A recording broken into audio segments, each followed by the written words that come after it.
Hello viewers, আসসালামু আলাইকুম। আজ আপনাদের মাঝে শেয়ার করতে চলেছি চিকেন পাস্তা। তো দেখুন আমি কিভাবে চিকেন পাস্তা বানাই। প্রথমে একটি প্যান গরম করে নিলাম, তারপর তাদের মধ্যে দিয়ে দিলাম গরম পানি, হালকা একটু নুন, একটু সয়াবিন তেল দিয়ে ভালো করে পানি বলক তুলে নিলাম। তার মধ্যে দিয়ে দিলাম পাস্তা। তো পাস্তাটা নাড়িয়ে চাড়িয়ে ভালো করে সিদ্ধ করে নিলাম। তারপর একটি ছাকনার মধ্যে ঢেলে নিলাম।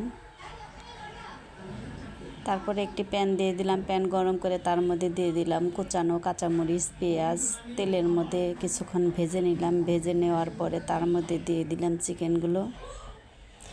তো চিকেন দেওয়ার পরে একটু শুকনা মরিচের গুঁড়া, একটু ধনিয়া গুঁড়া, একটু হলুদের গুঁড়া আর একটু মশলা দিয়ে নিলাম। দিয়ে ভালো করে নাড়িয়ে চাড়িয়ে ভেজে নিলাম। ভেজে নেওয়ার পরে তারপরে দিয়ে দিলাম তার মধ্যে পাস্তা। তো পাস্তাগুলো ভালো করে নাড়িয়ে চাড়িয়ে নিচ্ছি।